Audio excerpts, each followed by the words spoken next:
नमस्कार दोस्तों, कैसे हैं आप लोग। उम्मीद करता हूं आप लोग स्वस्थ होंगे और अच्छे होंगे, अपने अपने घरों में होंगे। आज जिस टॉपिक के ऊपर मैं बात करने जा रहा हूं वो इतना ज्यादा एक्साइटिंग है कि इसके बारे में बताए बिना, आपसे शेयर किए बिना मैं रह नहीं पाया। एजुकेशन रिवॉल्यूशन पॉलिसी इन 2020 आ चुका है। हम लोग सालों से ये सोचते आ रहे थे कि काश एजुकेशन सिस्टम में ये चेंजेस होते, ऐसा होता तो कैसा होता, कितना अच्छा होता। बहुत सारी चीजें थी, वो सब कुछ आ चुका है। अब जो बात होगी वो टैलेंट पे फोकस करने की बात होगी, एजुकेशन सिस्टम को बदल देने की बात होगी। तो ये पॉलिसी जो है वो अप्रूव हो चुका है और बहुत ही जल्दी इस पे काम शुरू हो जाने वाला है। तो आइए दोस्तों, इसी के ऊपर हम लोग चर्चा करने वाले हैं। तो दोस्तों, इन चीजों पर विस्तार से चर्चा करने के लिए आज हमारे साथ हैं हमारे परम मित्र राकेश जी, जिनका कि अपना एक यूट्यूब चैनल है जिस पर वो एजुकेशन रिलेटेड ही बहुत ही अच्छी अच्छी वीडियो बनाते हैं। उसका लिंक मैं आपसे शेयर कर दूंगा, आप उनकी भी वीडियो जाके देख सकते हैं। तो चलिए हम बुलाते हैं राकेश जी को। राकेश जी, वेलकम है आपका। नमस्कार जी। नमस्कार नमस्कार। इस चीज से तो आप भी सहमत होंगे राकेश जी कि आज का जो एजुकेशन सिस्टम है ये पूरी की पूरी इस चीज पे बेस्ड है कि आप रट्टा मारने में कितना ज्यादा एक्सपर्ट हैं। यानी कि किसके मार्क्स कितने अच्छे आते हैं, वो अपने एग्जाम के 2 महीने पहले या 1 महीने पहले कितना अच्छा उसको रट पाता है और उसको जाके एग्जाम में लिख पाता है। इस चीज पे हमारी ये सोसाइटी डिसाइड करती है कि कौन कितना बढ़िया स्टूडेंट है और पढ़ने में कितना ज्यादा तेज है। बिल्कुल सही कहा आपने रुपेश जी। फिलहाल तो ऐसे ही होता था, लेकिन अब हमारे शिक्षा व्यवस्था में बदलाव आ चुका है। अब हम लोग जो है कि हमारा सेक्टर, जैसे कि पहले हम क्या होता था कि हमारा सेक्टर डिसाइडेड होता था कि अगर कोई व्यक्ति साइंस का स्टूडेंट है तो साइंस से जुड़ी सारी चीजें उसे पढ़नी होती थी।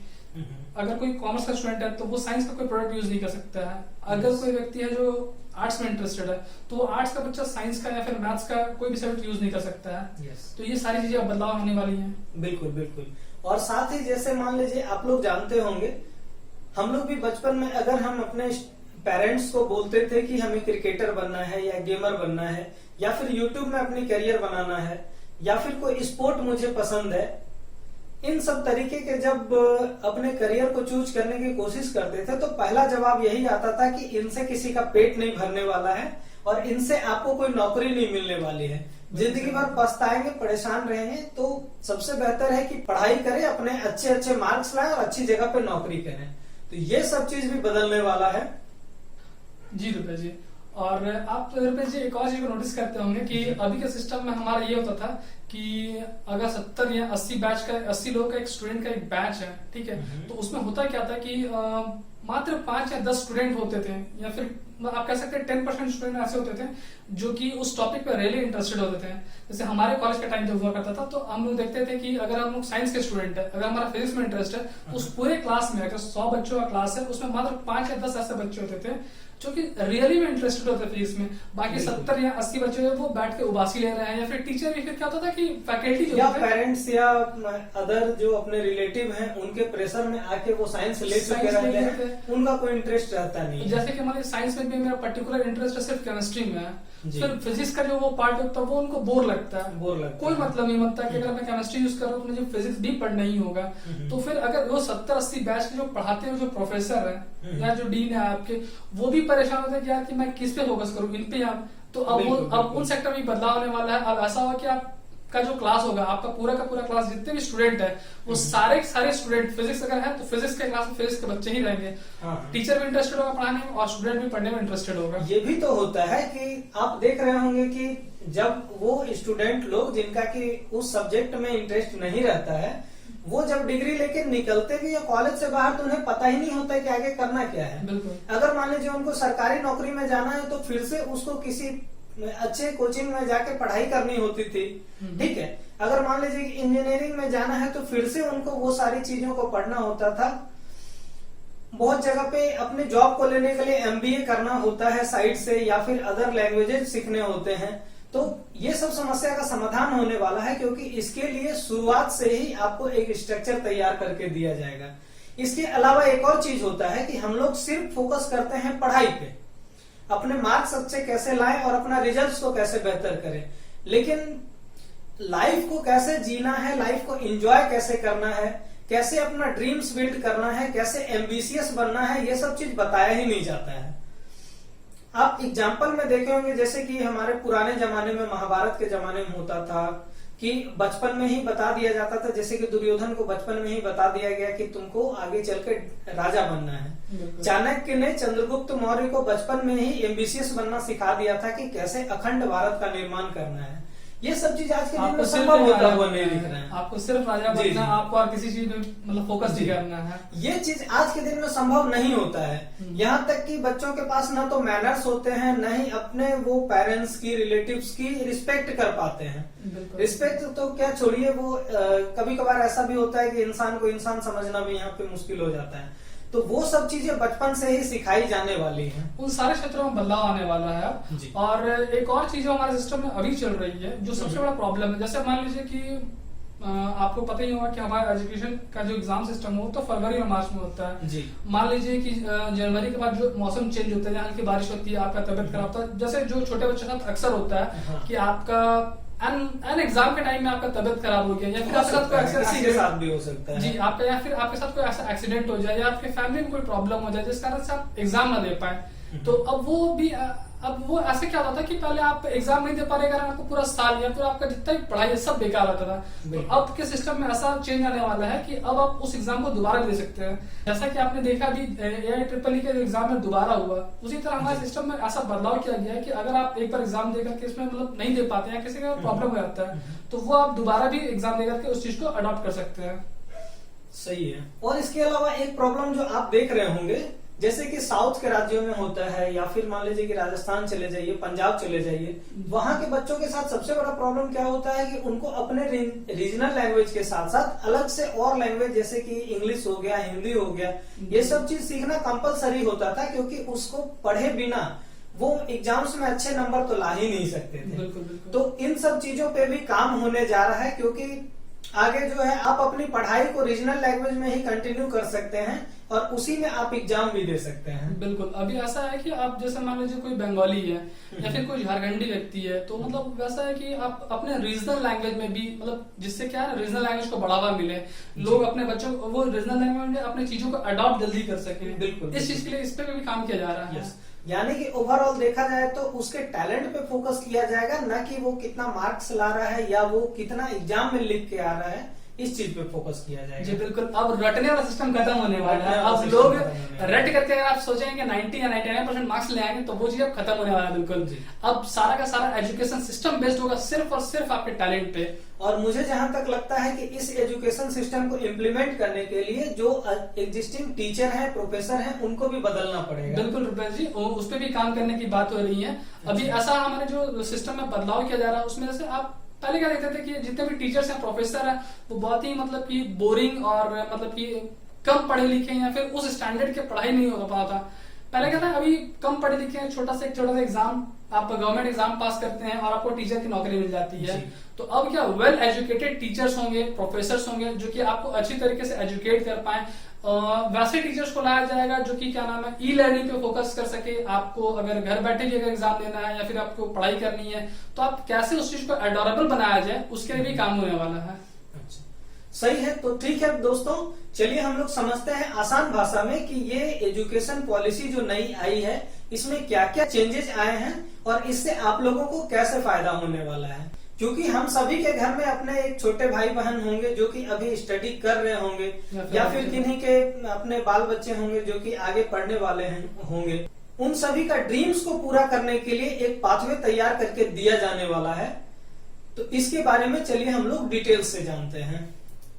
चलिए रुपेश जी, तो जैसे कि रुपेश जी आपको पता है कि अभी जो हमारा एजुकेशन सिस्टम काम कर रहा है वो 10+2 के सिस्टम पे बेस पे काम कर रहा है। शुरुआत के 10 सालों में हम लोग सिर्फ एक तरीके से पढ़ाई करते हैं और +2 में हम एक तरीके से पढ़ाई करते हैं। +2 में हमारा जो होता है कि वो हम लोग सब्जेक्ट को हम लोग मास्टरी करते हैं, चुनते हैं। 10 क्लास के बाद ही हमें आजादी मिलती है कि हम किस तरीके से अपने सब्जेक्ट पे 10 तक तो सारा सब्जेक्ट हम लोग को जबरदस्ती पढ़ाता है और 10 के बाद हम लोग फोकस कर पाते हैं कि किस सब्जेक्ट पे हम लोग काम करना है। लेकिन वो सारा सिस्टम को अब यहाँ पे कर दिया गया है चेंज।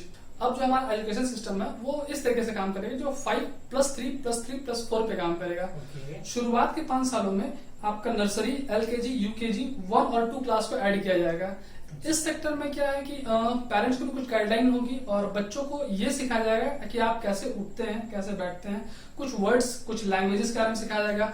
आपने हिस्ट्री को इंट्रोड्यूस कराया जाएगा कि किस तरीके से हमारी हिस्ट्री है, कौन से ऐसे रीजनल लैंग्वेजेस है जिसमें हम लोग को पढ़ना है या कैसे आप आगे काम कर सकते हैं, इन सब चीजों को सिखाया जाएगा।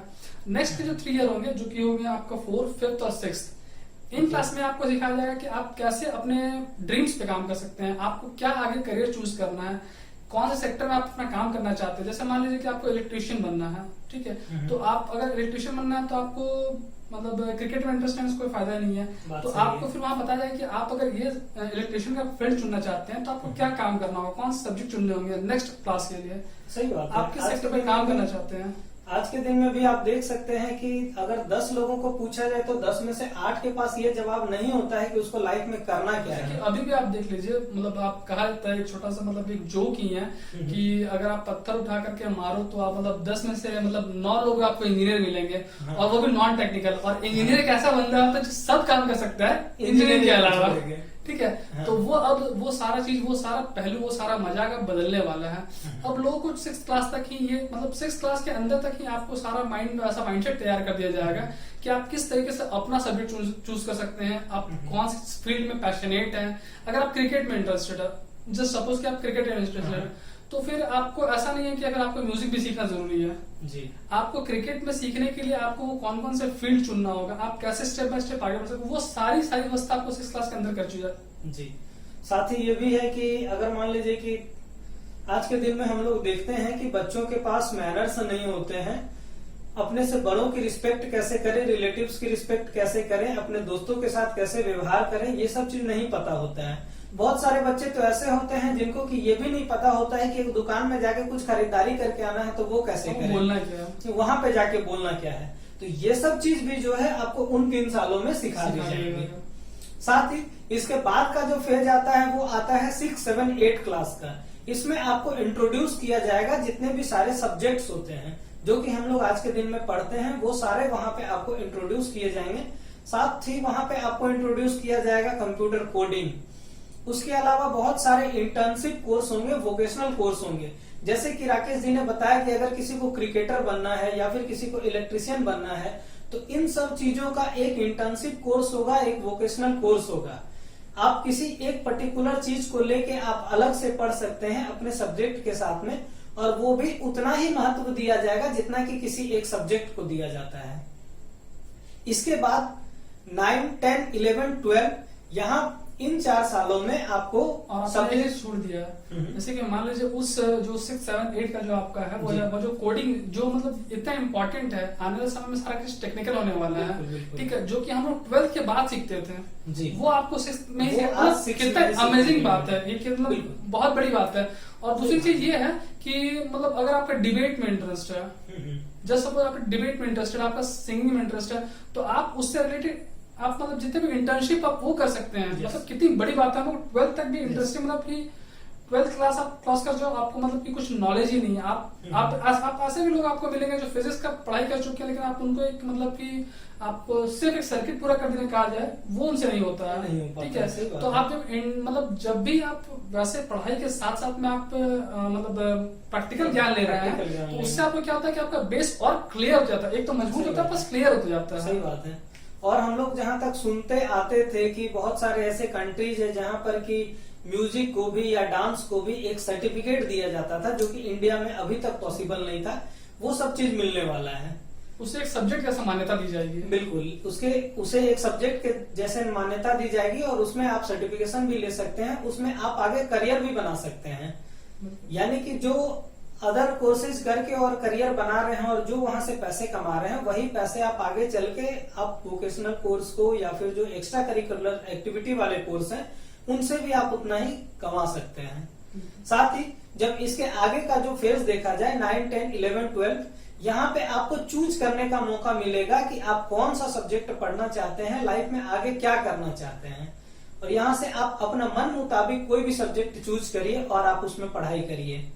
पहले क्या होता था कि हम लोग जैसे अगर साइंस चुनते हैं तो साइंस में हमारा ये था कि मतलब फिजिक्स, केमिस्ट्री, मैथ्स और इंग्लिश, जी। ये हमारे पास पर्टिकुलर 4 चीज का मतलब कि एक यूनिफॉर्म हमारे पास चीज तैयार करके दी, आपको इसी का करना है। Divided आप अगर था। साइंस के स्टूडेंट हो तो आप आर्ट्स का कोई प्रोडक्ट यूज नहीं कर सकते हैं, आप केमिस्ट्री मतलब सॉरी कॉमर्स का कोई प्रोडक्ट यूज नहीं कर सकते हैं। लेकिन अब के समय में ऐसा होने वाला है कि अगर आप साइंस से मान लीजिए आपको फिजिक्स में इंटरेस्ट है या फिर केमिस्ट्री में इंटरेस्टेड है, और केमिस्ट्री के साथ साथ मुझे सिंगिंग में इंटरेस्टेड है, और उसके साथ साथ मैं अकाउंटिंग में भी पढ़ाई करना चाहता हूँ, मतलब मेरा ये इंटरेस्ट का टॉपिक है। क्या जबरदस्त चीज है, आप समझ सकते हैं। अगर आपको फिजिक्स लेना है फिजिक्स लीजिए, साथ में हिस्ट्री पढ़ना है हिस्ट्री लीजिए, आपको जो जो सब्जेक्ट पसंद है अपना मन मुताबिक चूज करिए और उस स्ट्रीम में अपना करियर बनाइए। और उसके साथ साथ अगर आप सिंगिंग में इंटरेस्ट, आप सिंगिंग भी ले सकते हैं। सिंगिंग भी ले सकते हैं, सही बात है। अब इसके आगे आपका शुरू होता है कॉलेज लाइफ। कॉलेज लाइफ में क्या होने वाला है, ये बहुत ही इंटरेस्टिंग है, क्योंकि बहुत बार ऐसा होता है कि कुछ स्टूडेंट गरीब होते हैं, कॉलेज लाइफ में जाने के बाद उनको ड्रॉप आउट कर देना पड़ता है, अपना एजुकेशन वो कंटिन्यू नहीं कर पाते हैं, घर वालों के लिए जॉब करना होता है, और जॉब के सेक्टर में जब एक बार घुस जाते हैं तो फिर वो आगे स्टडी कंटिन्यू नहीं कर पाते। जनरली क्या होता है हमारे पास, मतलब कि 100 में 70 वैसे स्टूडेंट होते हैं जो कि मतलब कि अपने पढ़ाई का बोझ उठा नहीं पाते हैं, तो वो खुद की पढ़ाई का खर्चा उठाने के लिए भी काम करते हैं, कुछ काम कर लेते हैं। फिर क्या होता है कि ऐसा होता है कि आपका काम आप पर इतना प्रेशराइज हो जाता है कि आप कहीं ना कहीं आप मतलब वर्क अपनी पढ़ाई को छोड़ देते हैं जी। ठीक है। और उसके बाद जब उनको फुर्सत मिलता भी है कि अब आगे डिग्री कंप्लीट करें, तो वो चीज हो नहीं पाता है। तो वो सब चीज समस्या अभी यहाँ पे समाधान होने वाला है, क्योंकि अब अगर कोई कॉलेज ड्रॉप आउट करता है, अगर पहले साल में वो ड्रॉप आउट किया है तो उसको पहले साल का भी डिग्री मिलेगा, और नेक्स्ट अगर वो फिर उसको कोर्स को रिज्यूम करना चाहता है तो वो उसका जो नेक्स्ट जो होगा वो दूसरे साल से स्टडी रिज्यूम होगा, ना कि उसको फिर से शुरुआत से पढ़ाई करनी पड़ेगी। पहले क्या होता था कि अगर ऐसा मान लीजिए हम लोगों ने ग्रेजुएशन के 3 साल की कोर्स कर ली है, मैंने 2 साल पढ़ाई कर लिया, मैंने 2 साल पढ़ाई करने के बाद मुझे ऐसा कोई मतलब फैमिली प्रॉब्लम हुआ जिसका मुझे छोड़ना पड़ गया, तो अगर आपको फिर से ग्रेजुएशन की पूरी फुल डिग्री चाहिए तो आपको फिर से 11th 12th 13 मतलब जो ग्रेजुएशन के 3 साल का जो कोर्स है वो पूरा पढ़ना होगा। उन चीजों से आपको आगे मिलेगी। 2 साल जो उसका बर्बाद हुआ है वो चीज बर्बाद नहीं होगा, आपका वो यूटिलाइज होगा। यहाँ पे आपको एक क्रेडिट बैंक सिस्टम मिलेगा, यानी कि आप जो भी पढ़ाई करते हैं आपको सेमेस्टर वाइज, आपका एक्टिविटी वाइज, आपका सब्जेक्ट वाइज एक क्रेडिट स्कोर मिलेगा, और वो स्कोर आपका ऐड होते जाएगा, आपका एक जगह पे समझिए लाइक डिजी लॉकर में वो सुरक्षित रखा हुआ रहेगा, और जब भी आप आगे पढ़ाई कंटिन्यू करेंगे वो क्रेडिट स्कोर आपका उसमें ऐड हो जाएगा, और सर्टिफिकेशन जो होगा वो आपको उस आधार पे मिलेगा। और एक और बात है कि आप मतलब अगर आप 1 साल की पढ़ाई करके आप उसको छोड़ते हैं आपको उसकी भी डिग्री मिलेगी, 2 साल की पढ़ाई करके छोड़ते हैं आपको उसकी भी डिग्री मिलेगी। जी जी जी, वो तो बताइए। हाँ, यही चीज मैं आपको बताने वाला था कि अब आपको ये भी चीज फायदा है कि अगर आप 1 साल की पढ़ाई कंप्लीट कर रहे हैं तो यहाँ पे आपको कोर्स की सर्टिफिकेट की डिग्री मिलेगी। अगर आप 2 साल पढ़ाई करके छोड़ रहे हैं तो आपको डिप्लोमा की डिग्री मिलेगी, और 3 साल करने के बाद आपको डिग्री जो है रियल जो मतलब ग्रेजुएशन की जो डिग्री होती है वो आपको यहाँ पे मिल जाएगी। साथ ही अगर आप चाहते हैं कि आप नॉर्मल सिर्फ डिग्री लेके काम नहीं करना चाहते, आपको कहीं अदर जॉब नहीं करनी है, बल्कि उस सब्जेक्ट में आपको वाकई में इंटरेस्ट है और आप उसी में अपना करियर बनाना चाहते हैं, तो आपको 1 साल और मौका मिलेगा उस कोर्स को पढ़ने का, जो कि होगा रिसर्च बेस्ड। यानी कि 4थे साल आप टोटली रिसर्च पे फोकस कर सकते हैं, और आपको जो डिग्री मिलेगी वो रिसर्च की डिग्री मिलेगी। और आपको मतलब ऐसा नहीं कि 4थे साल में सिर्फ आपको साइंस फील्ड वाले बच्चों को मिलेगा, आपके मतलब जितने भी सेक्टर्स हैं हर सेक्टर में आपको वो एजुकेशन में वो फंड प्रोवाइड करा जाएगा कि आप उसमें रिसर्च कीजिए, आगे बढ़िए, कुछ नया सोचिए। एक गवर्निंग बॉडी तैयार की जा रही है जो कि रिसर्च करने वाले जितने भी स्टूडेंट हैं उसको फंडिंग प्रोवाइड करेगी, उनको सपोर्ट प्रोवाइड करेगी। तो ये चीज आप लोगों के लिए बहुत ही ज्यादा आसान होने वाला है। और जैसा कि आपको पता है कि पहले एजुकेशन सिस्टम पे हमारा जीडीपी का मात्र 4.4% यूज किया जाता है, और अब वो सबसे बड़ा वो 6% होने वाला है। जी सोचिए हमारे जीडीपी का 6% एजुकेशन सिस्टम पे खर्च किया जाएगा। जी, हमारी गवर्नमेंट का मतलब सीधा सा कहना यह है कि 2035 तक हमारे जो एजुकेशन वाले लोग हैं, जो मतलब ग्रेजुएट लोग हैं, अभी 25% उसको जस्ट डबल करना है। उनका परसेंटेज बढ़ के कम से कम 50% जाना चाहिए, यानी कि जो टोटल पॉपुलेशन है उनकी 50% जो है ग्रेजुएट होना चाहिए। तो क्या ये ऐसा सिर्फ सरकार के कारण मतलब करके हो जाएगा? नहीं, इसके लिए जाहिर सी बात है कि हम लोगों को भी मेहनत करनी पड़ेगी, और साथ में हम लोग को बदलना पड़ेगा अपना सोच को। बिल्कुल। और अगर ये चीज वाकई में इम्प्लीमेंट हो रहा है तो आप समझ सकते हैं कि इंडिया किस हद तक डेवलप करने वाला है। क्योंकि शुरुआत से ही जब स्किल्ड बच्चे निकलेंगे और जॉब ओरिएंटेड और ड्रीम्स ओरिएंटेड जब वो कोर्सेज करेंगे, इनोवेशन पे ज्यादा फोकस किया जाएगा, रिसर्च पे ज्यादा फोकस किया जाएगा, स्किल बेस्ड एजुकेशन जब आपको मिलेगा तो चाइना जापान जैसी कंट्री से compete करने में कोई दिक्कत नहीं होगी। हम लोग इजीली उसको बीट टेक्निकल बंदे पैदा होंगे। अब मतलब बिल्कुल, ये कहना बिल्कुल। मतलब आप जब 12th कर लेते हैं, ग्रेजुएट कर लेते हैं, फिर भी आप मतलब परेशान रहते हैं नौकरी के लिए। अब वो वैसा स्किल आपको शुरू से ही डेवलप किया जाएगा, आप शुरू से ही तैयार होते हैं उसके और लिए। जरूरी नहीं है कि अब आप उसको करने के बाद, ग्रेजुएशन डिग्री करने के बाद आप नौकरी ही करें। क्योंकि इतना तक करने के बाद ये ग्रेजुएशन को डिग्री मिलते मिलते आप इतने ज्यादा स्किल्ड हो चुके होंगे कि हो सकता है कि आप अपना बिजनेस कर लें, हो सकता है कि आप एक किसी पर्टिकुलर फील्ड में आप आगे करियर को ग्रो करें, रिसर्च करें, इनोवेशन करें, जिसके कारण हो सकता है कि आपको कोई जॉब करने की जरूरत ही ना पड़े। अच्छा रुपेश जी, मान लीजिए ऐसा होता है कि मुझे रिसर्च नहीं करना, मुझे पर्टिकुलर किसी सब्जेक्ट में आगे नहीं बढ़ना है जी, मुझे अपनी पढ़ाई करने के बाद एक डिग्री लेनी है, सिर्फ मात्र एक डिग्री लेनी है, और उसका मुझे मतलब गवर्नमेंट के एग्जाम की तैयारी करनी है, तो फिर उसके लिए कुछ है? बिल्कुल वो सब चीज भी पॉसिबल है। क्योंकि जब आपको 3 साल में ही डिग्री मिल जा रही है ग्रेजुएशन की, तो 3 साल बाद आप डिग्री लेने के बाद आप चाहें तो इजीली आप अपना ये जॉब का प्रिपरेशन कर सकते हैं। और साथ ही अगर आप उसको बाद में रिज्यूम करना चाहते हैं, आप अपना स्टडी को और आगे बढ़ाना चाहते हैं, तो वो भी चीज गाइस, ये बहुत ही अमेजिंग बात हमारे सामने भी निकल कर आ रही है कि हम 3 साल के बाद अपने पढ़ाई को ड्रॉप करके अगर मुझे मतलब मान लीजिए मुझे यूपीएससी की तैयारी करनी है, मुझे रेलवे की तैयारी करनी है, तो हम मात्र अपने 3 साल का जो डिग्री कोर्स है उसको कंप्लीट करना, हमारे हाथों में डिग्री होगी और हम उस चीज को तैयार कर सकते हैं आगे। और जब आपके पास जॉब हाथ में आ गई, जब आपके पास खाली समय है और लगता है कि अब इस डिग्री को और आगे बढ़ाया जा सकता है और अच्छी जॉब मिल सकती है आपको, तो आप वो भी चीज कर सकते हैं कि आप अपना जॉब करते करते अपनी पढ़ाई को और आगे कंटिन्यू कर सकते हैं। एक साल का जो रिसर्च उसको ऐड कर दिया उसमें। बिल्कुल बिल्कुल, वो चीज भी कर सकते हैं आप। और एक और चीज जो इसमें मैं ऐड करना चाहूंगा कि एक और चीज इसमें जो हमारी जो अभी नियम आई है उसमें कहा गया है कि सिर्फ सरकार के करके ये सब चीज नहीं होने वाला है जी। जितने भी प्राइवेट संस्थान है वो जो मनमानी फीस लिया करते थे, अब उन पर लगेगी कैप्स जी। अब वो मनचाही फीस नहीं ले सकते हैं। यहाँ पर उसका एक अमाउंट तय किया जाएगा कि आप इससे ऊपर फीस नहीं ले सकते हैं। वो सारा चीज भी इन सब चीजों में मतलब सहायक होगा कि आप कम से कम मतलब कितने कम बिल्कुल बिल्कुल, अगर मान लीजिए कि अगर फीस जब लिमिटेड हो जाएगा तो यहाँ पे क्वालिटी एजुकेशन ऑटोमेटिकली आनी शुरू हो जाएगी। क्योंकि जो स्कूल कॉलेज जो है मनमाना फीस ले रहे हैं वो ये दिखाते हैं कि हम एजुकेशन क्वालिटी में देते हैं, और जहाँ पे फीस कम ली जा रही है उनका कोई वैल्यू नहीं रहता आज के डेट में। वो सब चीज एक बराबर रूप में आने वाला है। एजुकेशन सिस्टम समझिए इक्विवेलेंट होने वाला है सबके लिए। बिल्कुल। और क्या रुपेश जी, ऐसे में मतलब जब जो लोग हायर एजुकेशन देने के लिए हायर फीस मांगते हैं तो वैसा क्या होता है कि आपका परसेंटाइज मतलब बहुत डिपेंड करता है वहाँ पे। मुझे 90% चाहिए तब मैं आपका एजुकेशन मतलब आपको ये लूंगा। बहुत सारे कॉलेज में जैसे डीयू के बहुत सारे कॉलेज में ऐसा होता है कि 99% तक का कट ऑफ है। अब तो वो सिस्टम सारा खत्म हो जाएगा क्योंकि अब सारा सिस्टम आपका सिर्फ और सिर्फ नॉलेज पे बेस्ड हो जाएगा। पहले आपका परसेंटेज देखा जाता था कि 99% आपके आए हैं, 95, तो फिर उन बच्चों का क्या जो 80% के हैं। तो ऐसा भी है कि पहले क्या है कि आप 3 महीने की रट लीजिए, रट्टा मार लीजिए और आपके परसेंटेज सारे ग्रो हो जाएंगे। अब वो सिस्टम काम नहीं करने वाला। अब आपको पूरा का पूरा एक साल इम्तिहान देना होगा, और वो इम्तिहान जो है सिर्फ मार्क्स पे नहीं रहेगा, वो आपका डिस्क्रिप्टिव भी रहेगा, ऑब्जेक्टिव भी रहेगा। आपको एप्लीकेशन बेस्ड एग्जाम लिया जाएगा जिसमें कि आपको ये देखना होगा रियल लाइफ में कि कौन कितना ज्यादा स्टडी किया हुआ, किसका नॉलेज लेवल कितना है, न कि वो सिर्फ रट के कितना आया हुआ है या कितना पढ़ाई किया हुआ है। बिल्कुल। तो ये चीज बहुत अच्छी चीज है यहाँ पर। तो ये बहुत सारी चीजें चेंजेस आई हैं। तो चलिए दोस्तों, आज के वीडियो को अगर समअप करें तो सबसे मेन चीज जो है यहाँ पर निकल के आता है कि आज के दिन में मार्क्स कौन कितना ला रहा है। कोई 90% ला रहा है, 98% ला रहा है, 100% ला रहा है, वो कोई मैटर नहीं रखने वाला है। क्योंकि जितना भी आज के दिन में डिग्री होगा या फिर आगे चल के जो कोर्सेज मिलेंगे वो सबके सब इस चीज पे मैटर करेंगे कि आप कितना सीख पाए उस चीज को। एग्जाम भी उसी के अनुसार होने वाला है, आपको डिग्री भी उसी अनुसार मिलने वाली है और आगे चल के आपको जॉब भी उसी अनुसार मिलने वाले हैं। मतलब एक्चुअली फोकस नॉलेज पे होगा जी।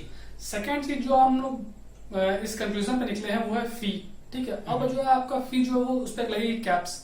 अब कोई भी प्राइवेट कॉलेज जो है वो मनमाना फीस नहीं ले पाएगी। जैसे कि पहले होता था कि अब मतलब लोग अपने पेट काट करके अपनी जमीन बेच करके लोगों के बच्चों के फी भर रहे हैं, अब वो चीज नहीं हो पाएगा। अब जो सरकार एक रेट तय करेगी, एक फी तय करेगी, उस फी के तहत ही, उस फी के अंडर में ही कोई भी कंपनी या कोई भी प्राइवेट संस्था जो है उसको चार्ज कर पाएगी या उससे कम ही। बिल्कुल। और जो अगली पॉइंट जो सामने आती है वो है कि ड्रीम जो है बचपन से ही बिल्ड किया जाएगा यहाँ पर, यानी कि बचपन से ही बच्चे ये डिसाइड कर सकते हैं कि उनको आगे चल के करना क्या है, उसके अनुसार अपना कोर्सेज चूज करते हुए जा सकते हैं और उसके अनुसार जो है अपनी स्टडी को कंटिन्यू कर सकते हैं। ये बहुत अच्छी चीज है, क्योंकि आगे चल के ग्रेजुएशन करने के बाद जाके ये डिसाइड करना कि मुझे लाइफ में करना क्या है, इससे तो ज्यादा बेहतर है कि पहले ही डिसाइड कर लें और जो पढ़ना है आप वहीं से पढ़ना शुरू कर दें, आपका उतना समय बच जाएगा। बिल्कुल बिल्कुल। और समय बचने के साथ साथ आपको एक और चीज है जो मेन पॉइंट है जिसका, कि अब जो है पहले मेन स्ट्रीम जो फोकस होता था कि हम लोग को सिर्फ मैथ्स लेके पढ़ना है या साइंस लेके पढ़ना है या डॉक्टरेट करना है या इंजीनियरिंग करना है, इसके अलावा भी जो आप सोच सकते हैं जिस चीज में आप फील्ड में, जैसे कि म्यूजिक, जिसका म्यूजिक में इंटरेस्ट है वो उस सेक्टर में काम कर सकता है, जिसका सिंगिंग में इंटरेस्ट है उसमें काम कर सकता है, जो फुटबॉलर बनना चाहता है, इन सब चीजों को एज अ सब्जेक्ट लिया जाएगा। बेसिकली देखा जाए तो जिस चीज का भी आप ड्रीम कर सकते हैं उस चीज को आप बिल्कुल, आप उसकी इंटर्नशिप आपको शुरुआत से ही कराई जाएगी ताकि उसका टेक्निकल नॉलेज आपके पास रह सके। बिल्कुल, वो एक अच्छी बात है। वो उसका इन डेप्थ नॉलेज आपको शुरुआत से ही मिलना स्टार्ट हो जाएगा, वो सिर्फ एक ख्वाब नहीं रहेगा बल्कि आप उसके बारे में स्टडी कर पाएंगे। बिल्कुल, बचपन से स्टडी करके आप उसको आगे बढ़ सकते हैं। साथ ही जो एक चीज यहाँ पे अब जो फोकस होने वाली है वो है रिसर्च बेस्ड सिस्टम पर, एप्लीकेशन बेस्ड सिस्टम पर, और साथ ही टेक्नोलॉजी का यूज को यहाँ पे बढ़ावा मिलेगा। शुरुआत से ही जैसे कि कोडिंग इंट्रोड्यूस किया जा रहा है, कंप्यूटर प्रोग्रामिंग इंट्रोड्यूस किया जा रहा है। कॉलेज में जाने के बाद आपको वर्चुअल लैब की भी व्यवस्था मिलने वाली है। कुछ कॉलेज ऐसे हैं जो कि लैब अपना एफर्ट नहीं कर पा रहे हैं, वहां पे वर्चुअल लैब की आपको व्यवस्था मिलने वाली है। बेसिकली एजुकेशन पे फोकस किया जाएगा। उसके अलावा ऑनलाइन लर्निंग वगैरह, आपको कोर्स कंटेंट जो है आपको रीजनल लैंग्वेज में मिलेगा। तो टेक्नोलॉजी पे यहाँ पे पूरी तरीके से फोकस होने वाला है। वैसे भी जमाना टेक्नोलॉजी का आने वाला है, तो इसी चीज के लिए हम लोगों को बचपन से ही प्रिपेयर किया जा रहा है। एक और पॉइंट है, जैसे कि मतलब इस सिस्टम के बाद जो सबसे बड़ा चेंज आने वाला है, पहले क्या होता था कि लोगों को अगर कोई साइंस का बंदा है तो वो सिर्फ एक 3 या 4 सब्जेक्ट ही चूज कर सकता है। अगर कॉमर्स का बंदा है तो वो साइंस का कोई पर्टिकुलर सब्जेक्ट को यूज नहीं कर सकता है। अब ऐसा कोई व्यवस्था नहीं रहेगा। अब अगर कोई साइंस का बंदा है, उसका कोई भी इंटरेस्ट किसी और दूसरे टॉपिक पे भी है, साइंस पे है, इंटरेस्ट पे है, कॉमर्स पे है, या फिर आपका सिंगिंग पे है, फुटबॉल पे है, किसी भी है, तो उस चीजों को भी अब एक एज अ मेन कोर्स के रूप में ऐड किया जाएगा। तो ये बहुत बढ़िया बात होने वाली है, जिसके वजह से क्या होगा कि बच्चों को ये चूज करने का आजादी मिलेगा कि उसको क्या करना है, ना कि उनके पेरेंट्स या रिलेटिव्स उस पे प्रेशराइज या फिर शिक्षा संस्था ये तय नहीं करेगी कि इस बच्चे को क्या क्या पढ़ाना है। अब बच्चा खुद अपने सब्जेक्ट तय नहीं करेंगे कि बच्चों को क्या सिखाना है, बल्कि बच्चा खुद तय करेगा कि उसको क्या पढ़ना है। मेरे किस किस टॉपिक पे इंटरेस्ट है। अगर मेरा 4 अलग अलग टॉपिक पे इंटरेस्ट है जो कि अलग अलग सेक्टर में आता था पहले, अब उन सब चीजों को चुन करके मैं अपना एक अलग सेक्टर बना सकता हूँ। ये बहुत बड़ी इंपॉर्टेंट बात है। तो चलिए दोस्तों, आज जो हम लोगों ने जानकारी दी आपको इस एजुकेशन सिस्टम के बारे में, आपको क्या क्या अच्छा लगा हमें कमेंट करके जरूर बताएं, और साथ ही ये वीडियो कैसा लगा इसके बारे में भी हमें कमेंट करके जरूर बताएं। आप हमें ये बता सकते हैं कि आपको कौन कौन सा एजुकेशन सिस्टम में जो चेंजेस आया है वो कौन सा पसंद आया और कौन सा नहीं पसंद आया, किन किन चीजों के कारण आपको परेशानी पहले हो चुकी है जो अब बदलने वाली है। आप इस पे भी हमें कमेंट करके बता सकते हैं, अपने राय हमें दीजिए ताकि हमें और प्रोत्साहन मिल सके ऐसे वीडियोस बनाने के लिए। जी। और इस वीडियो को लाइक करना मत भूलिएगा, चैनल को सब्सक्राइब करना मत भूलिएगा। थैंक्स फॉर वॉचिंग दोस्तों। Thank you.